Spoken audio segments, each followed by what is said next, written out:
जनता का जनादेश, इस पर लगातार नेटवर्क 10 की सबसे तेज और सटीक निगाह बनी हुई है। दरअसल आज देश के 4 राज्यों यानी पश्चिम बंगाल, असम, केरल और तमिलनाडु के साथ साथ एक केंद्र शासित प्रदेश पौंडीचेरी में विधानसभा चुनाव के नतीजे घोषित होने वाले हैं। 2 घंटे का समय हो चुका है शुरुआती रुझान आते आते, तो कई तरीके से अगर बात करें तो तस्वीरें एक तरफ से साफ होती नजर आ रही है। पश्चिम बंगाल में अगर बात करें तो लगातार बहुमत के आंकड़े के आसपास बीजेपी पहुंचकर सबसे बड़ी पार्टी बनती नजर आ रही है टीएमसी के लिए। हालांकि यह बड़ा झटका बनकर साबित हुआ है। असम की बात कर ले तो असम में भी लगातार बीजेपी जो है सबसे बड़ी पार्टी बनकर उभरी है।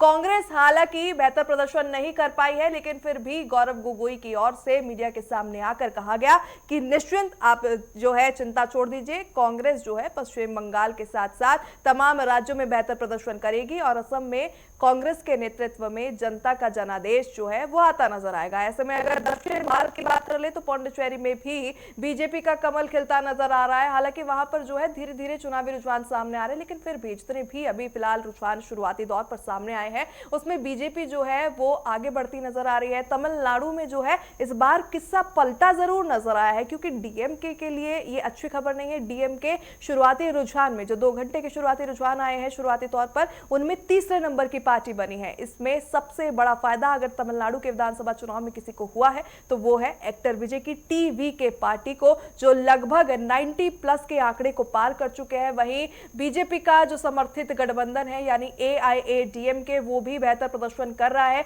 60+ सीटों पर वो भी लगातार आगे बढ़ रहा है। अगर सबसे बड़ा उलटफेर हम कहीं देखें तो वो केरल में होता नजर आ रहा है, क्योंकि केरल की अगर बात करें तो सत्ताधारी एलडीएफ जो है वो लगभग 20 से 30 के आसपास अपने आंकड़े ले जाते हुए सफल हुई है। लेकिन यूडीएफ की अगर बात करें तो यूडीएफ जो कांग्रेस समर्थित गठबंधन है केरल में, वो बेहतर प्रदर्शन कर रहा है और 80+ वहां के आंकड़े लगातार जाते नजर आ रहे हैं। और कहीं ना कहीं यही कारण है कि यूडीएफ जो अच्छा प्रदर्शन कर रहा है केरल में। तस्वीरें कुछ समय पहले हमने अपने दर्शकों तक पहुंचवाई थी, उसमें साफ तौर पर कांग्रेस समर्थित जो कार्यकर्ता है उनके बीच में उत्साह देखा गया, खुशी का माहौल देखा गया। केसी वेणुगोपाल के कटआउट पोस्टर हमने देखे, राहुल गांधी की पॉपुलैरिटी हमने एक बार फिर से केरल की सड़कों पर देखी है, क्योंकि लगातार जो है वो साफ तौर पर ये तस्वीरें साफ होती नजर आ रही है। वैसे भी देखने वाली बात ये होगी कि किस तरीके से आगे चुनावी रण जो है वो प्रॉपर अगर हम बात करें तो रिजल्ट में तब्दील होता नजर आएगा, क्योंकि फिलहाल फ्लक्चुएट करते आंकड़े नजर आ रहे हैं। लेकिन अगर हम बात कर ले 2024 के जो विधानसभा चुनाव हुए थे हरियाणा में भी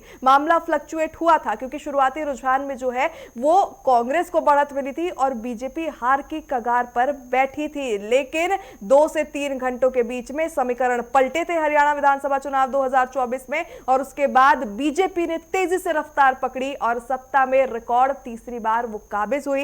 लेकिन अब देखने वाली बात यह होगी कि क्या ऐसा सेम इन किसी राज्यों में हो सकता है, क्योंकि शुरुआती रुझान अभी आ चुके हैं। असम की अगर बात कर ले, बड़ी खबर आप तक पहुंचा दे, जहां 95 के आंकड़े यानी 95 के आंकड़े को असम में भाजपा जो है वो पार कर चुकी है। तो कहीं ना कहीं बीजेपी के लिए राज्यों से अच्छी खबर आती हुई पश्चिम बंगाल, असम, पौंडीचेरी में तो वो लगातार आगे बढ़ी रहे हैं, लेकिन दूसरी जगहों पर भी कहीं ना कहीं बेहतर प्रदर्शन बीजेपी का दक्षिण राज्यों में नजर आ रहा है।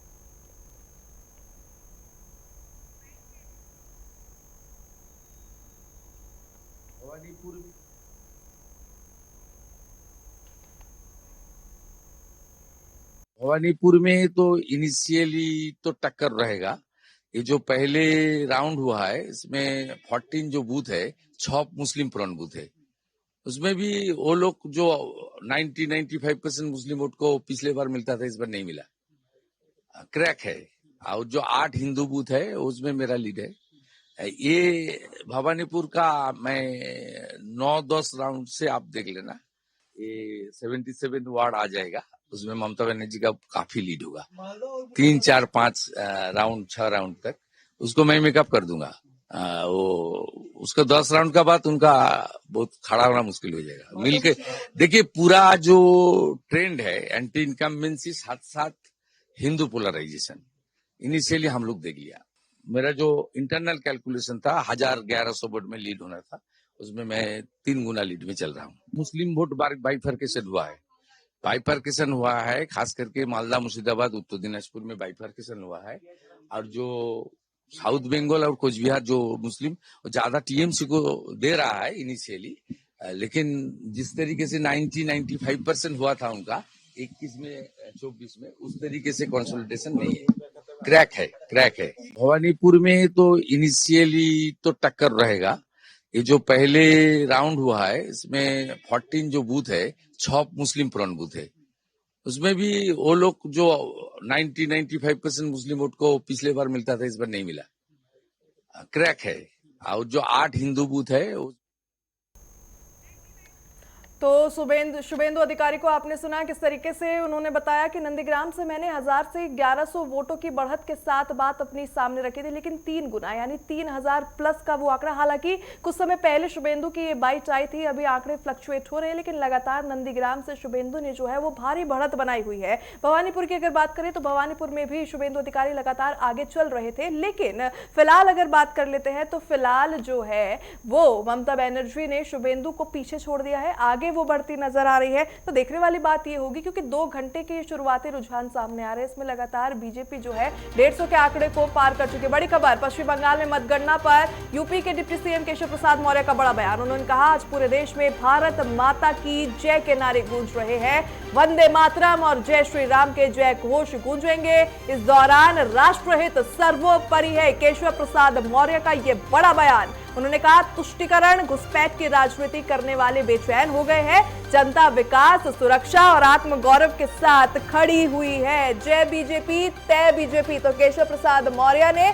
ये अपनी जीत का दावा करते हुए ये बड़ा बयान दिया है पश्चिम बंगाल के मतगणना पर। उन्होंने कहा कि आज पूरे देश पे भारत माता की जय के उद्घोष है, वंदे मातरम और जय श्री राम के जय घोष से गूंजेगी पूरी बंगाल की धरती, राष्ट्रहित सर्वोपरि है। केशव प्रसाद मौर्य का ये बड़ा बयान आप तक पहुंचा दे। तुष्टीकरण घुसपैठ की राजनीति करने वाले बेचैन से होते नजर आ रहे हैं, जनता विकास, सुरक्षा और आत्मगौरव के साथ खड़ी हुई है। तो ये बड़ा अपडेट। इसी बीच आपको बता दें कि उत्तर प्रदेश से बीजेपी प्रदेश अध्यक्ष पंकज चौधरी ने भी सुबह ट्वीट किया था, जिसमें उन्होंने अपनी जीत का दावा किया था। और इसी बीच ये बड़ा बयान केशव प्रसाद मौर्य का सामने आता हुआ। वो असम हो, चाहे पश्चिम बंगाल हो और चाहे अन्य राज्य हो, भारतीय जनता पार्टी और एनडीए मजबूती से जनता से आशीर्वाद पा रहे हैं। गौरव जी, जिस तरह के ट्रेंड से अगर यही नतीजे में कन्वर्ट होते हैं तो क्या आपको लगता है कि टीएमसी या विपक्ष जो है बहुत आसानी से इन नतीजों को स्वीकार कर पाएगा? क्योंकि चुनाव के दौरान ही जिस तरह से इलेक्शन कमीशन तक को कटघरे में खड़े करने की कोशिश की गई है। देखिए, ऐसा है, खिसियानी बिल्ली खंबा नोचे, नाच ना आवे आंगन टेढ़ा, दोनों कहावतें मैंने बता दी हैं। ममता बनर्जी जो चाहे वो चुन ले, लेकिन लोकतंत्र के इस पर्व पर अगर आप सुबह 8:30-9 बजे से, जैसा मैंने गौरव गोगोई जी को भी और टीएमसी के प्रवक्ताओं को भी बोलते सुना, ईवीएम पे ठीकरा फोड़ना शुरू। जहां हम लीड कर रहे हैं या जहां लीड नहीं कर रहे, सबके लिए स्थिति तो वही है कि ये शुरुआती रुझान है, थोड़ा इंतजार करना उचित है। केरल के अंदर आप लोगों को यूडीएफ को स्पष्ट बहुमत एक तरीके से मिल गया है, और जो आप लोग अभी किसी भी राज्य की बात करें, बहुत ही शुरुआती रुझान है, तो न मुंह मुरझाना चाहिए, न बहुत खिलखिलाना चाहिए, थोड़ी इंतजार करें और फिर जब स्थिति स्पष्ट हो फिर चर्चा करें। हमें पूरी उम्मीद है कि 5 राज्यों में कांग्रेस पार्टी और हमारे गठबंधन के साथी बहुत मजबूती से जीतेंगे। इंटरनल असेसमेंट आप लोगों को तो आप किताब लेके बैठे, न एग्जिट पोल्स पे ज्यादा रुचि लेते हैं, न इंटरनल असेसमेंट तो इंटरनल होती है, उसको तो सार्वजनिक नहीं किया जाता, लेकिन पूरी उम्मीद है कि इस बार लोकतंत्र बहुत मजबूती से जीतने वाला है। ठीक है, थैंक यू। केरल में तो आपके लिए। और चलिए अगर देखें, आपने 2 बाइटें अभी सुनी। पहली बीजेपी नेता गौरव भाटिया की थी, जहां उन्होंने अपने जीत का दावा कर दिया। वहीं पवन खेड़ा, जो द मोस्ट कंट्रोवर्शियल नाम रहा है पूरे असम चुनाव के दौरान, उनकी तरफ से भी ये बात कही गई है कि जहां हम जीत रहे हैं या जहां हम पछड़ रहे हैं, वहां पे ये शुरुआती रुझान है। हालांकि उन्होंने कहा कि हमें पूरा यकीन है कि 5 राज्यों में कांग्रेस और कांग्रेस के समर्थित दलों के साथ जो गठबंधन है वो सत्ता में वापसी करेगा। लेकिन अब देखने वाली बात यह होगी कि पवन खेड़ा की तरफ से जो बयान कहे गए। उन्होंने कहा कि अभी शुरुआती रुझान है, हम शुरुआती रुझान पर ना तो खुश होते हैं और ना दुखी होते हैं। हालांकि लेकिन जो उनकी स्माइल थी जब केरल को लेकर सवाल पूछा गया, साफ तौर पर दिखा रही थी कि शुरुआती रुझान को जो केरल में नतीजे आ रहे हैं उसको लेकर वो काफी खुश है। लेकिन उन्होंने अपनी मायूसी को कहीं ना कहीं अपने चेहरे की खुशी के पीछे छुपा लिया था, क्योंकि बाकी 4 राज्यों में कांग्रेस का प्रदर्शन बेहतर नहीं है। असम में बिल्कुल पिछड़ते आप लोग नजर आ रहे हैं, पश्चिम बंगाल में टीएमसी बीजेपी से पिछड़ गई है। हालांकि केरल में आपका जो है संतोषजनक, या मैं यूं कहूं कि बेहतर प्रदर्शन देखने को मिला है।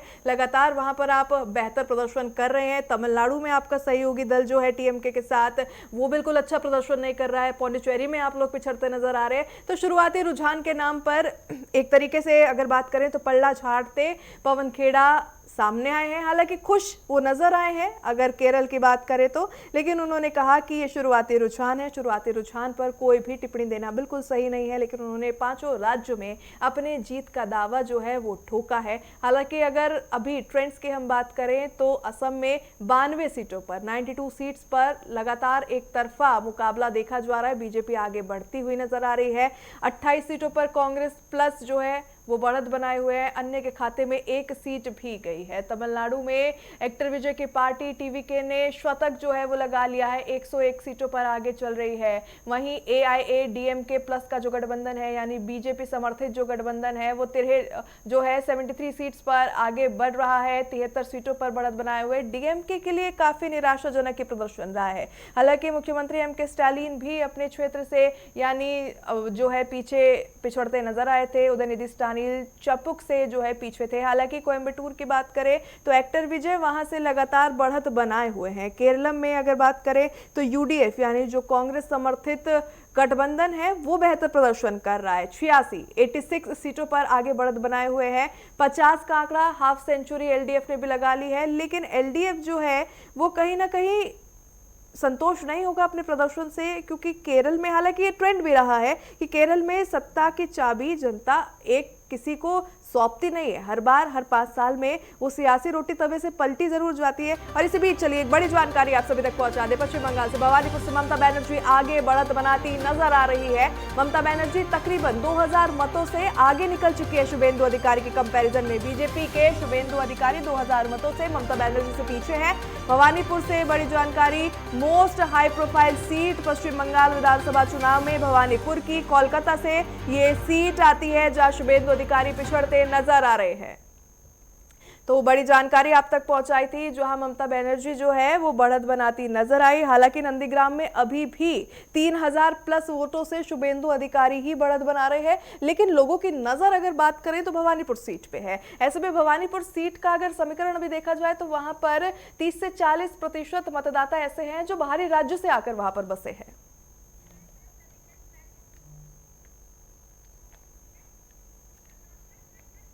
और चलिए देखिए, अगर बात करें तो लगातार हम इस मामले पर चर्चा कर रहे हैं। लगातार हमारे जो गेस्ट है वो भी हमारे साथ जुड़े हुए थे। उसके साथ में हमारे रिपोर्टर्स ने भी बीजेपी हेडक्वार्टर्स से हम तक जानकारी पहुंचवाई। बीजेपी हेडक्वार्टर्स दिल्ली में जश्न का माहौल है, मिठाइयां बंटना शुरू हो गई है। चलिए एक बार फिर से हमारे खास मेहमानों का रुख करना चाहेंगे। लगातार वो हमारे साथ बने हुए। सबसे पहले वरिष्ठ पत्रकार अजय चतुर्वेदी जी, बहुत बहुत स्वागत आपका नेटवर्क 10 पर। ऐसे में अगर बात करें तो राजनीतिक विश्लेषज्ञ निपुण आलम बायन भी हमारे साथ मौजूद है, और SK सक्सेना, पूर्व ऑब्जर्वर चुनाव आयोग। तीनों मेहमानों का बहुत बहुत स्वागत सर हमारे इस खास कार्यक्रम में। ऐसे में सबसे पहले आपके पास आते हुए अजय चतुर्वेदी जी, ट्रेंड्स देखें तो पश्चिम बंगाल जो है काफी ट्रेंडी माहौल सेट करता नजर आ रहा है। सुबह से ही लगभग 2-2.25 घंटे का समय काउंटिंग के दौरान हो चुका है, लेकिन क्लियर अभी भी चीजें नहीं है। बढ़त टीएमसी को भी है, बढ़त बीजेपी को भी है। तो कब तक तस्वीर साफ होती है आप देख पा रहे हैं? देखिए, शुरुआती जो रुझान होते हैं ये 2-3 घंटे लग जाते हैं। आप 12 बजे बाद कुछ स्टेबल होना शुरू होता है जब रिजल्ट फाइनल आने होते हैं। तो अभी तो ट्रेंड चल रहा है 12 के पहले जब रिजल्ट नहीं आएंगे तब तक आप कुछ कह नहीं सकते। लेकिन सबसे चौंकाने वाली जो ट्रेंड आ रहे हैं वो तमिलनाडु से आ रहे हैं। टीवी के आगे रहेंगे, ये तो सबने कहा था कि इतनी आगे रहेंगे, ये कभी किसी सोचा नहीं था। वो डीएमके को सबसे बड़ा झटका लगने वाला वहां पर लग रहा। और अगर टीवी के आती है तो अभी देखना पड़ा किसके संग मिलकर सरकार बनते हैं या उनके संग कौन मिलता है सरकार बनाने के लिए। जी, बंगाल में आप ट्रेंड पे चल रहे हैं हम लोग। अभी ट्रेंड 1 बजे तक जो स्टेबिलिटी आएगी तब पता चलेगा वास्तव में स्थिति क्या है। लेकिन ये तय है कि ट्रेंड में अगर भाजपा इतनी आगे चल रही है तो टीएमसी को सोचने पे मजबूर उन्होंने कर दिया है। लेकिन अगर हरियाणा चुनाव का हम जिक्र करें तो हरियाणा में 2 घंटे का समय, लगभग 10-11 बजे का वो समय मुझे बहुत अच्छे से याद है कि 3-4 घंटे शुरुआती तौर पर 11 साढ़े 11 तक जो है कांग्रेस ट्रेंड कर रही थी। कांग्रेस आगे हरियाणा में सरकार बनाने के लिए खुश थी। बयान दीपेंद्र सिंह हुड्डा की तरफ से दे दिए गए थे, भूपेंद्र हुड्डा के बयान आ गए कि हम जीत चुके हैं, हमारा सीएम ये वो करके सारे बयान आ गए। लेकिन फिर जो है पूरा ट्रेंड उल्टा पड़ जाता है, बीजेपी जीत जाती है। तो क्या आने वाले समय में इस तरीके का कुछ हो सकता है, क्योंकि 2-3 घंटे के आसपास का ही वो समय रहा होगा सर हरियाणा चुनाव में भी? हाँ, यही मैं आपसे कह रहा हूँ कि अभी जब ये बहुत प्रिलिमिनरी ट्रेंड है, अभी हमको 1-2 घंटे और इंतजार करना पड़ेगा। जब तक रिजल्ट फाइनल डिक्लेरेशन शुरू नहीं होगा तब तक आप ट्रेंड पे चल रहे हैं हम लोग, लेकिन उसके बाद ही स्थिति क्लियर होने शुरू होगी। तो अभी सब ट्रेंड चल रहा है, उसके हिसाब से काफी आगे बढ़ गए हैं, लेकिन फाइनल भी 1-2 घंटे और लगेंगे कुछ पता चलने में। क्या बिल्कुल है अजय जी, तस्वीरें जिस तरीके से हम आप तक पहुंचा रहे हैं उसमें साफ तौर पर दिख रहा है कि बंगाल में कार्यकर्ताओं में भारी जोश है। उन लोगों ने एक दूसरे को रंग लगा के, मिठाई खिलाकर अपनी जीत का जो है दावा ठोक दिया है। हालांकि ये बात समझनी बेहद जरूरी हो जाती है कि ये एक्चुअल फैक्ट्स या एक्चुअल आंकड़े नहीं है, अभी रुझान आए हैं। 2.25 घंटे के आसपास काउंटिंग शुरू हुए समय बीता है। इसी बीच चाहे हमारी पल्लवी जो सहयोगी है दिल्ली से, उन्होंने बीजेपी हेडक्वार्टर्स की जो तस्वीरें दिखाई, वहां पर जीत जश्न जो है पूरी तरीके से शुरू हो चुकी है। पश्चिम बंगाल से सड़कों पर इस तरीके से जो है देखा जा रहा है। ऐसे में निपुण जी आपके पास आना चाहेंगे, अगर तमिलनाडु का जिस तरीके से अजय जी ने अभी जिक्र किया, तमिलनाडु में ट्रेंड्स बिल्कुल अलग तरीके से फ्लक्चुएट करते नजर आ रहे। किसी ने सोचा नहीं था, हालांकि कुछ एग्जिट पोल में ऐसे कहा गया था कि टीवी के बड़ी पार्टी बनकर उभरेगी, लेकिन अभी तक उन्होंने 101 सीट के ऊपर बढ़त बना ली है। किस तरीके से देख पा रहे हैं? निश्चित रूप से, जैसे भी मेरे प्रवृत्ति ने कहा कि ऐसी उम्मीद नहीं थी, लेकिन जिस प्रकार से प्रदर्शन आ रहे हैं तो निश्चित रूप से लग रहा है कि सरकार बनाने की ओर वो अग्रसर है। लेकिन देखिए क्या होता है कि जो स्टार्टिंग रुझान होते हैं ना, उनको हम कंफर्म नहीं मानते। हम लोग मोस्टली 12 बजे के बाद तक, यानी कि जो पहले चरण का वोटिंग का जो काउंटिंग होती है, जो बैलेट खुलते हैं, तो उनके बेसिस पर हम लोग क्या करते हैं कि 12 बजे तक हम लोग वेट करते हैं और तब हमको यथास्थिति क्लियर होने लगती है 12 बजे तक। नहीं तो स्टार्टिंग में कई बार, जैसे अपने हरियाणा का जिक्र किया, वो बात सही थी, इस प्रकार के आती हैं चीजें, लेकिन अंतर काफी ज्यादा दिख रहा है तमिलनाडु में। देखिए 50, 73 और 101, तो 101 अगर मान लो कोई बहुत बड़ा अंतर आता भी है तो 10-20 सीटों का अंतर आएगा।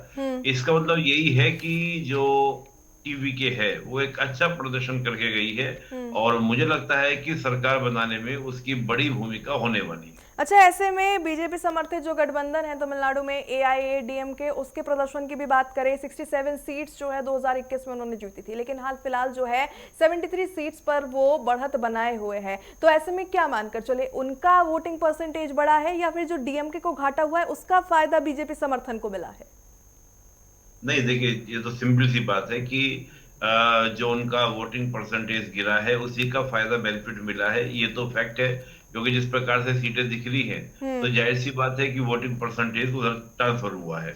और ये बात है कि इस पार्टी का, DMK का, जिस प्रकार से चीजें गई है वो DMK के लिए बड़ा चिंताजनक, क्योंकि जो इतने लंबे समय तक रूल की हो तमिलनाडु में, उसका इस प्रकार से ग्राफ गिरना एक कहीं ना कहीं एक दिखाता है कि उनकी जो पॉलिसीज को, उनके जो डिसीजंस रहे तमिलनाडु को लेकर, उसको जनता ने कहीं ना कहीं स्वीकार नहीं किया है। और जिस प्रकार की पॉलिटिक्स थी, उस पॉलिटिक्स से अब हटना होगा। यानी कि जो राजनीति चलती है क्षेत्रीय मुद्दों को लेकर, DMK की मोस्टली पॉलिटिक्स जो रही वो भाषा को लेकर रही, क्षेत्रीय मुद्दों को लेकर रही। यानी कि अब कहीं ना कहीं भारत का जो मतदाता है वो राष्ट्रीय मुद्दों के साथ क्षेत्रीय मुद्दों को लेना चाहता है, ना कि क्षेत्रीय मुद्दों के साथ राष्ट्रीय मुद्दों को। तो ये मुझे लगता है कि DMK को इस बार इस प्रकार की चीजें कर जो पॉलिटिक्स उन्होंने की, चाहे भाषा को लेकर, क्षेत्र को लेकर, उसका नुकसान मुझे होता दिख रहा है। बिल्कुल, जिस तरीके से आपने जिक्र किया कि इस बार मतदाताओं ने जो है ना सिर्फ क्षेत्रीय मुद्दों पर बल्कि राष्ट्रीय मुद्दों पर भी किसी भी तरीके से, चाहे धर्म की राजनीति हो या फिर महिला राजनीति हो, हर मुद्दे को गहनता से विचार विमर्श करके जहन में रख के इस तरीके से जो है वोटिंग की है। और यही कारण भी रहा है कि रिकॉर्ड तोड़ वोटिंग 5 राज्यों में दर्ज की गई। वापस आपके पास लौटेंगे, लगातार हमारे साथ हमारे खास मेहमान SK सक्सेना जी भी मौजूद है। सक्सेना जी, अगर बात करें तमिलनाडु से ही मैं आपके साथ शुरुआत करना चाहूंगी चर्चा की। जिस तरीके से भी आपने निपुण जी जी को सुना होगा, उससे पहले अजय जी ने जिक्र किया था। ऐसे में बीजेपी के प्रदर्शन को लेकर किस तरीके से आप राय रखते हैं? क्योंकि के अन्नामलाई की अगर बात कर ले, आईपीएस ऑफिसर वो रहे हैं, हालांकि लोकसभा चुनाव में उन्हें हार का सामना करना पड़ा, लेकिन उसके बाद भी बीजेपी लगातार उन्हें बड़ा नेता बनाने के लिए अग्रसर नजर आए। प्रधानमंत्री के साथ वो मंच साझा करते नजर आए, ग्राउंड जीरो पर भी जनता के साथ वो संवाद करते हैं। तो क्या एआईएडीएमके का जो बेहतर प्रदर्शन है, अन्नामलाई को आप इसका जिम्मेदार समझेंगे? अन्नामलाई जी एक अच्छे नेतृत्व प्रदान उन्होंने किया है, लेकिन जब बात करें इलेक्शन की तो उसके अंदर सबसे ज्यादा इम्पोर्टेंट है कि क्षेत्रीय विकास के मुद्दे और राष्ट्रीय विकास के साथ में उनका समन्वय होना। और राष्ट्रीय स्तर पे जो हमारे प्रधानमंत्री नरेंद्र मोदी जी का नेतृत्व रहा है और लगातार जनता के साथ उनका 1:1 डायलॉग रहा, और पूरे देश में जहां जहां सरकारें हैं वहां उनका जो प्रदर्शन रहा है उसका प्रभाव भी पड़ता है। और साथ साथ जनता ने, ऐसा लगता है कि जो तमिलनाडु की सरकार की एंटी इनकम्बेंसी प्लस उनकी जो अपनी जो उनके योजनाएं हैं या जो उनके आस्थाएं हैं उनके ऊपर कहीं पर विश्वास जो है खो दिया है, और जनता जो है अब विकास के साथ ही वर्क करना चाहती, और जो भाषा की राजनीति या धर्म की राजनीति उससे अलग होने का ऐसा संकेत सा लग रहा है। अच्छा, ऐसे में सक्सेना जी अगर बात करें तमिलनाडु में डीएमके के पतन की, या फिर जिस तरीके से वो पिछड़ता नजर आ रहा है डीएमके का गठबंधन, तो क्या एंटी सनातनी जो एमके स्टालिन और उदयनिधि स्टालिन के बयानबाजी देखने को मिली थी, या फिर जिस तरीके से उन्होंने सनातन धर्म को लेकर टिप्पणियां की थी? क्योंकि अगर साउथ की हम बात करें, काफी संवेदनशील क्षेत्र साउथ को माना जाता है। ऐसे में सनातन धर्म की जो छोटी से छोटी रीति रिवाज भी है दक्षिण भारत के राज्यों में बखूबी उसे निभाया जाता है। तो क्या उनका एंटी सनातनी होना और इस तरीके की बयानबाजी उनकी हार का कारण मान के चले हम? वो एक कारण हो सकता है, जैसा मैंने कहा कि जो उनकी आस्थाएं या धर्म के प्रति भावनाएं या जो जनता के अंदर उनका उनके प्रति उद्वेग या द्वेष दिखाई दिया है, तो दक्षिण भारत खासकर तमिलनाडु में बहुत ही धार्मिक हिंदू रहते हैं, और वहाँ शैव और विष्णु दोनों संप्रदायों की बहुत अच्छी आस्था का एक जन सैलाब है। तो उनकी आस्थाओं पे प्रहार करके मुझे लगता है स्टालिन जो अभी का नेतृत्व रहा है डीएमके की सरकार का, वो उसका उनके खिलाफ गया है।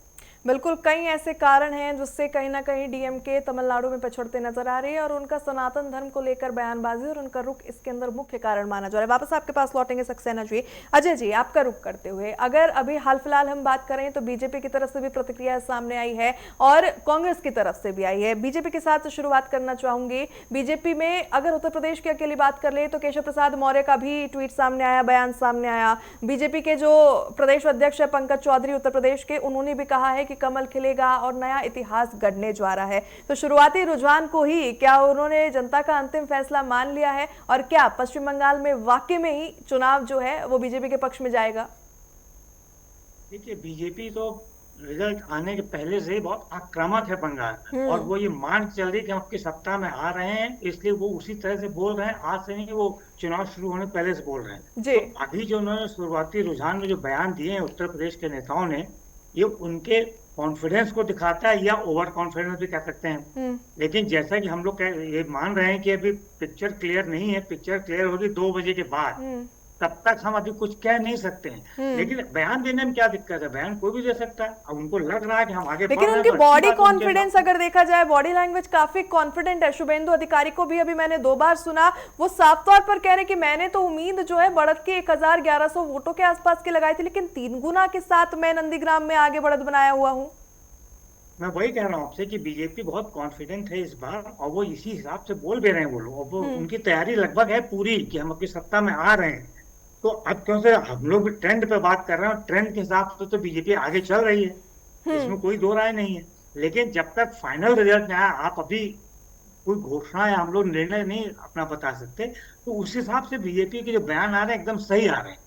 बिल्कुल उनके ये ऐसे में मॉडल अजय जी, सोचना भी बीजेपी जरूरी का है। हमने पक्ष देख लिया, कांग्रेस की बात करना भी बेहद जरूरी हो जाती है। कांग्रेस के दो बड़े नेताओं की तरफ से जो है बयान जनता को दिए गए। सबसे पहले मीडिया के सामने आए गौरव गोगोई, जो अपने विधानसभा सीट से लगातार आगे बढ़त बनाए हुए हैं, लेकिन गौरव गोगोई की ओर से जो उनका चेहरे पे हालांकि पढ़ नहीं सकते उनके मन में क्या चल रहा है, काफी नॉन एक्सप्रेसिव नेताओं में उन्हें माना जाता है, उनमें से एक है वो, लेकिन फिर भी इस बार कहीं ना कहीं ये भांप लिया गया कि वो निराश है। उनका प्रदर्शन असम में बिल्कुल अच्छा नहीं है, वो निराश है। उन्होंने जीत का दावा जरूर किया लेकिन निराश वो नजर आए। दूसरी तरफ पवन खेड़ा की बात कर लेते हैं। असम के अंदर जिस तरीके से कंट्रोवर्सी, रोकना चाहेंगे, इस बीच एक बड़ी जानकारी सामने आ रही है कि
चलिए एक बार फिर से मेहमानों का रुख करना चाहेंगे। तो ऐसे में अजय जी, अब कांग्रेस का रुख करना भी जरूरी हो जाता है। गौरव गोगोई की हम बात कर रहे थे, उसके बाद पवन खेड़ा जो द मोस्ट कंट्रोवर्शियल नाम रहा है असम चुनाव के दौरान, उनकी बॉडी लैंग्वेज अलग तरीके से प्रेफर कर रही है। वो हालांकि 4 राज्यों को लेकर असमंजस में तो है, लेकिन केरल को लेकर वो भी काफी खुश नजर आए।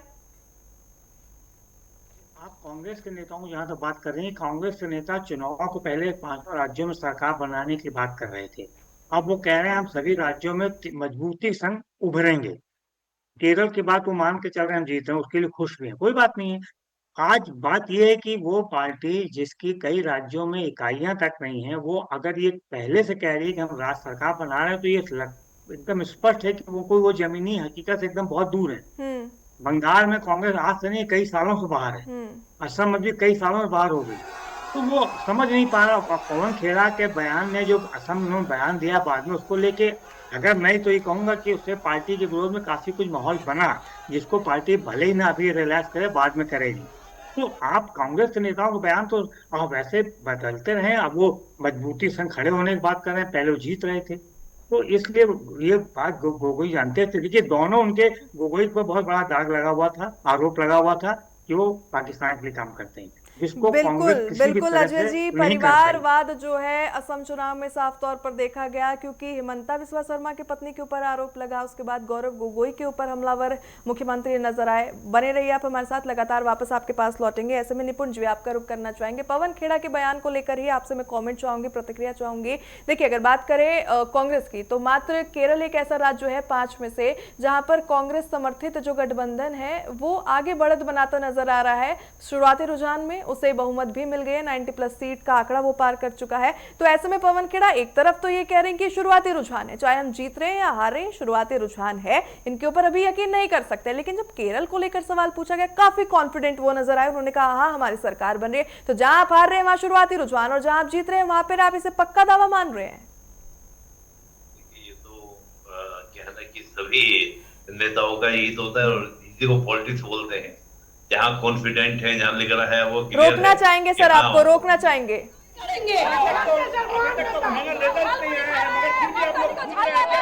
क्या चीज? अभी तक तो फाइनल रिजल्ट नहीं आया है। अरे होंगे, आ चुकेंगे, भरोसा। इलेक्शन का पहले हम लोग जो डोर टू डोर किए थे, तब भी हम लोग को पता चल गया कि आदमी लोग इस बार चुपचाप है, कोई नहीं है, वोट के दिन सब जाएगा, चुपचाप क्या हो गया? हो गया। तो बीजेपी कैंडिडेट अग्निमित्रा पॉल को आप सुन रहे थे। उन्होंने अपनी जीत का दावा किया और साथ ही कहा कि बीजेपी कमल खिलाने जा रही है इस बार। आप तीनों मेहमान लगातार हमारे साथ बने रहिए, लेकिन फिलहाल रुकेंगे एक छोटे से ब्रेक के लिए। स्वागत है ब्रेक के बाद। मैं हूं आपके साथ माधुरी तिवारी। आज 5 राज्य के परिणाम घोषित होने हैं और सभी की नजरें हर एक राज्य पर टिकी हुई हैं, लेकिन मुख्य फोकस जो है वो पश्चिम बंगाल में नजर आ रहा है। ऐसे में देखना होगा कि पश्चिम बंगाल में जैसे जैसे समय बीतेगा वैसे कैसी तस्वीरें नजर आने वाली हैं, और इसी के साथ जिस तरीके से सियासी जमीन बिछाई थी उसमें भी देखना होगा कि बीजेपी कितनी कारगर साबित। एक बात स्पष्ट हो जाएगी, लेफ्ट मुक्त भारत होगा, टीएमसी मुक्त भारत होगा, डीएमके मुक्त भारत होगा और इंडिया अलायंस मुक्त इंडिया होगा। देखिए, अभी तमिलनाडु के नतीजे आ ही रहे हैं और बहुत अच्छी फाइट है टीवीके और एडीएमके हमारे अलायंस एनडीए के बीच में। मतलब कि डीएमके तो कहीं फाइट में ही नहीं है। DMK is relegated to the 3rd spot. DMK has been completely taken out by the people of Tamil Nadu because there was so much anti-incumbency. उनके प्रति इतना गुस्सा था। उनके 34 में से लगभग 30 मिनिस्टर ट्रेल कर रहे हैं, जिसमें कि मुझे बताया गया स्टालिन जी और उदयनिधि स्टालिन भी अभी पीछे चल रहे, पता नहीं अंत में क्या होगा। तो तमिलनाडु में क्लियरली एक DMK विरोधी वोट था। एनडीए बहुत अच्छी वहां पे फाइट में है। केरलम में हम हमेशा अपनी जगह को, हमारी पोजीशन को बढ़ाने के लिए, स्ट्रेंथन करने के लिए लड़ रहे थे और हमें बहुत अच्छे वहां से रुझान मिल रहे हैं। हमारी पार्टी की वहां पर ग्रोथ और एक्सपेंशन निश्चित है। मेहमान हमारे साथ लगातार बने हुए हैं। अजय चतुर्वेदी जी जो वरिष्ठ पत्रकार है वो भी हमारे साथ लगातार बने हुए हैं। निपुण आलम बयान जी भी हमारे साथ लगातार बने हुए हैं, वो भी राजनीतिक विश्लेषक हैं। निपुण आलम बयान जी, जिस तरीके से बयानबाजियां शुरू हो गई हैं, लेकिन अगर पश्चिम बंगाल की बात की जाए तो क्या अभी रुझानों में बदलाव नजर आ सकता है? देखिए, मैं वही बात कहूंगा कि देखिए, शुरुआती है, अभी बस 1 घंटा हम लोग और वेट कर सकते हैं और 1 घंटे में चीजें काफी क्लियर हो जाएंगे। लेकिन जिस प्रकार का अंतर है ना, वो अंतर मुझे ऐसा लगता नहीं है कि बहुत बड़ा अंतर दोनों के बीच में है। एकदम कहते ना कि नेट टू नेट फाइट की तरह हम इसको देखेंगे। हालांकि अब अंतर बढ़ने लगा है, 146 अभी दिख रहा है और 119 पे अगर आपका टीएमसी है, तो ये एक अंतर धीरे धीरे लग रहा है बढ़ता जा रहा है। क्योंकि सुबह जब हम लोग बैठे थे तब तो उतना अंतर नहीं था, लेकिन अब धीरे धीरे अंतर बढ़ता जा रहा है। जैसे जैसे अंतर बढ़ेगा तो फिर तो हम स्पष्ट रूप से कह सकते हैं कि बीजेपी की सरकार बनने वाली है। और अभी इतना जब करीब 25-26 बंगाल एक बहुत ही विपरीत परिस्थिति थी। बंगाल का जीतना बहुत जरूरी था। आज बंगाल आजाद होगा, आज वो जीतेगा नहीं, वो आजाद होगा, वो सांसें लेगा, खुलकर सांसें लेगा। आज वहां बेटियों को आजादी मिलेगी, आज वहां का हिंदू आजाद होगा, अब वहां जय श्री राम बोल सकेगा। अब दुर्गा पूजा की यात्रा, दुर्गा पूजा इत्मीनान से लोग मनाएंगे, विकास देखेंगे। यशस्वी प्रधानमंत्री मोदी जी को और सबसे बड़ा योगदान गृह मंत्री अमित शाह जी को, आरएसएस को, संघ को और वो सभी कार्यकर्ता भाजपा के जो मेन जिनको क्रेडिट जाता है, जिनके घरों में हत्याएं हुई हैं और फिर भी भाजपा का झंडा लेके जो आगे हैं, ये बहुत बड़ी जीत है। ये बहुत बड़ी, ये आप सोच नहीं सकते, नहीं तो बहुत बर्बादी की ओर पूरा बंगाल हमेशा के लिए उसका नाश हो जाता। हम আমার সেকেন্ড রাউন্ডে 4,500 মতো লিড হয়েছে, thanks to every Hindu Sanatani those who are cast in favour of me in ward number 63। Expected result 3, 4, 5, 77 নম্বর ওয়ার্ড। এখানে মমতা ব্যানার্জি ভালো লিড নেবেন। আমি যা প্রথম থেকে বলেছি 7, 8, 9, 10 আমি ওই बड़ो लीड कवर करबो। भारतीय जनता पार्टी के पूरे संगठन को, हर वो कार्यकर्ता, समस्त माता बहनें बंगाल से, बंगाली समाज। अजय चतुर्वेदी जी, क्योंकि बयानबाजियां शुरू हो गई हैं, रवि किशन जी को भी आप सुन रहे थे, इसके बाद आपने देखा कि बयान लगातार सामने आ रही हैं। पश्चिम बंगाल में एक बार को उम्मीद की जा रही थी, लेकिन जो तमिलनाडु के परिणाम सामने आ रहे हैं उनको किस तरीके से देख रहे हैं आप? ये तमिलनाडु के परिणाम जो है चौंकाने वाले नहीं हैं। बहुत लोगों ने पहले प्रेडिक्शन कर दिया था, डिस्पाइट करूर की दुर्घटना के टीवीके के विजय को अगर इतना जबरदस्त जन समर्थन मिल रहा है तो ये तारीफ काबिल। तो से आप इसको उम्मीद नहीं कर सकते थे। विजय पॉपुलर है, लेकिन इतना ज्यादा पॉपुलर है कि इतनी बड़ी दुर्घटना बाद जिसमें 50-60 लोगों की जान चली गई थी, उसके लोग दीवाने, उसको देखिए वोट दिया है। अब ये है कि अच्छा, उसके भी एक ही उद्देश्य था कि हमको डीएमके को हराना, क्योंकि डीएमके उसके खिलाफ थी, बुरी तरह उसके पीछे पड़ी हुई थी। तो उसको डीएमके को हराने के लिए उसने भी बहुत बड़ा प्रयास किया और उसने अपनी पॉपुलैरिटी दिखा दी। अब देखना है वहां पर जो पॉलिटिकल नया अलाइनमेंट बनेगा, कि अभी एआईएडीएमके जो एनडीए लेड कोलिशन है वो सेकंड स्टेज पे चल रहा है, विजय अभी ट्रेंड में आगे चल रहे हैं। अब देखना है कि विजय ज्यादा बार्गेनिंग करते हैं कि एनडीए ज्यादा बार्गेनिंग करता है, लेकिन उद्देश्य दोनों का ये है कि हमें डीएमके को हटाना है। अब डीएमके को हटाने के लिए ये दोनों एक हो गए तो आप समझिए इनकी सरकार बन गई। कांग्रेस का रुख अभी देखना पड़ेगा, अभी वो डीएमके संग थे, लेकिन कांग्रेस भी विजय को टटोल रही है कि उसको ये पता लगा है कि अपने इंटरनल सर्वे में कि डीएमके समय काफी अच्छी पोजीशन में है। कांग्रेस चाहेगी हम डीएमके संग बना लें सरकार, लेकिन मुश्किल कांग्रेस की वो इतने ज्यादा संख्या में नहीं कि डीएमके संग मिलकर सरकार बना लें। तो डीएमके को भी तो ये टीवीके के संग, तो टीवीके भी अभी तो हम मोल जोड़ तोड़ चलेगा, मोल भाव चलेंगे, लेकिन ये तय कि डीएमके लगभग बाहर हो रही सत्ता से। ठीक है एसके सक्सेना जी, क्योंकि आप पूर्व ऑब्जर्वर भी हैं और चुनाव आयोग किस तरीके से काम करता है आप बेहतर तरीके से समझते भी हैं, लेकिन अभी जो रुझान सामने आ रही हैं, क्या इनसे अंदाजा लगाया जा सकता है कि इसी तरीके के रुझान समय के साथ साथ ऐसे ही रहने वाले हैं, या फिर जब रुझान आना शुरू होते हैं तो लास्ट में भी फेरबदल हो सकता है, यानी पलट सकते हैं रुझान? बिल्कुल, देखिए जो शुरुआत में जो पोलिंग स्टेशनों का एक लॉट खुलता है तो वो एक रुझान तो देता है, लेकिन वो निश्चित परिणाम नहीं बता सकता है, क्योंकि मैंने बहुत सी जगहों पे चुनाव कराए हैं और आखिर में जाते जाते बहुत सिचुएशन लास्ट राउंड और लास्ट राउंड से पहले बदलना शुरू हो जाती है। तो इसको निश्चित रूप से अभी कम से कम हमें 2 बजे तक इसका प्रतीक्षा करनी पड़ेगी, जब हमें एक निश्चित एक अंदाज होगा कि किस राज्य में किस पार्टी की ज्यादा बढ़त है। अभी जैसे तमिलनाडु में टीवीके और एआईडीएमके का अच्छा रुझान आ रहा है, लेकिन ऐसे ही पश्चिम बंगाल में आप देखें बीजेपी बढ़त दिखा रही है। तो ये जो है 12 बजे 1 बजे 2 बजे के आसपास थोड़ी सी सिचुएशन ज्यादा क्लियर होती है। शुरू के लॉट्स में जो पोलिंग स्टेशन खुलते हैं उनका कोई बहुत बड़ा योगदान नहीं रहता, अंतिम जो राउंड खुलते हैं लास्ट के 4-5 राउंड उनमें क्लियर होती है, यानी कि लास्ट के 4-5 राउंड जो कि फाइनल रिजल्ट बताते हुए नजर आएंगे। निपुण जी, क्योंकि नंदीग्राम सीट और भवानीपुर सीट, इस पर लोगों की नजर लगातार टिकी रही और जो शुरुआती रुझान आए उसमें देखा गया कि ममता बनर्जी पीछे चल रही थी और शुभेंदु अधिकारी दोनों ही सीटों पर आगे चल रहे हैं। तो इस सीट को किस तरीके से देखा जा रहा है, ममता बनर्जी का पीछे चलना? नहीं, देखिए एक सीट पर हम देख रहे थे बीच में अप डाउन भी हुआ है, ममता जी आगे भी हुई हैं, और दूसरी सीट पर हम देखें तो शुभेंदु अधिकारी जी लगातार आगे बढ़े हुए हैं। तो मुझे ये मान के चलता हूँ कि वहां भी कांटे की टक्कर रही है, तभी इस प्रकार के रिजल्ट हमको देखने को मिलते हैं या परिणाम को रुझानों में देखने को मिलते हैं।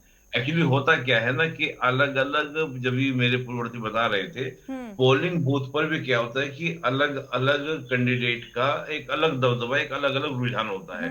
अब किसी एक पोलिंग बूथ पर क्या हुआ है कि शुभेंदु अधिकारी जी की वोटिंग ज्यादा हुई, तो वहां पे हमको दिखने लगेगा रुझान में कि शुभेंदु जी आगे चल रहे हैं।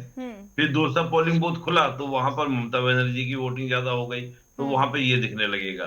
लेकिन एक जब बड़ा गैप और जब हम देखेंगे कि 2-3 घंटे लगातार देखने के बाद फिर कई पोलिंग बूथ खुल जाते हैं, तो उसके बाद हमको एक स्थायी जो दिखने लगता है। लेकिन शुरुआत में 12 बजे तक ये थोड़ा सा, लेकिन अभी तक जब भी बंगाल में चुनाव हुए हैं तो उस दौरान जो तस्वीरें देखी, इसी बीच ये बड़ी जानकारी सामने आ रही है, बंगाल में बीजेपी की सरकार बन रही है। शुभेंदु अधिकारी का बयान, जहां बीजेपी पर पूर्ण बहुमत मिल रहा है, शुभेंदु अधिकारी का बयान लगातार सामने आ रहा है, बंगाल में बीजेपी की सरकार बन रही है। तो अगर बीजेपी की बात की जाए तो बीजेपी लगातार वहां पर आश्वस्त नजर आ रही है। निपुण जी, क्योंकि लगातार बयानबाजियां चल रही हैं और शुभेंदु अधिकारी का भी बयान सामने आया है और काफी एक्साइटेड बीजेपी नजर आ रही है कि बंगाल में सरकार बनने जा रही है और अभी से ही उन्होंने इतने आश्वस्त हो गए हैं।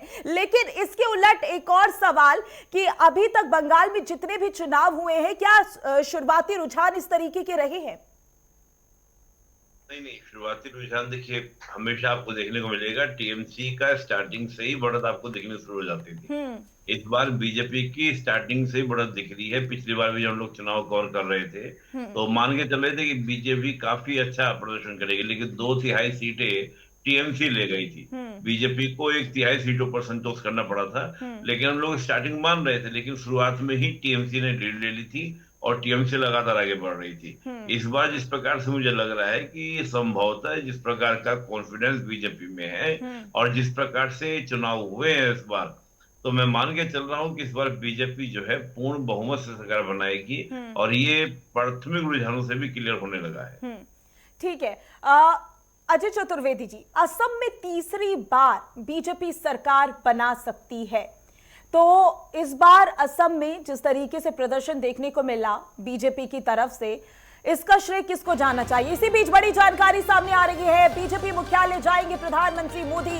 ये बड़ी जानकारी आपकी टीवी स्क्रीन पर आज शाम 6:30 बजे बीजेपी मुख्यालय जाएंगे प्रधानमंत्री मोदी, यानी कि तैयारियां जो है वो लगातार शुरू हो गई हैं। और बीजेपी की बात की जाए तो बीजेपी पश्चिम बंगाल को लेकर काफी आश्वस्त नजर आ रही है और प्रधानमंत्री मोदी का शेड्यूल जहां 6:30 बजे बीजेपी मुख्यालय जाएंगे पीएम। अजय चतुर्वेदी जी, प्रधानमंत्री मोदी बीजेपी मुख्यालय जाएंगे 6:30 बजे, इसको किस तरीके से देख रहे हैं आप और इतनी जल्दी घोषणा का ऐलान करना? ये स्पष्ट है कि बीजेपी अब सत्ता बनाने की ओर अग्रसर है बंगाल में।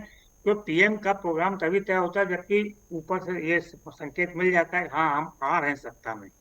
आपने इसके पहले असम की बात कही थी। असम में कांग्रेस शुरू से वीक विकेट पर रही है। उसके सारे बड़े नेता पिछले 1 साल के अंदर पार्टी छोड़ के बीजेपी में चले गए, इसलिए कांग्रेस के सामने ये मुश्किल थी कि वो कहाँ से कैंडिडेट लाए।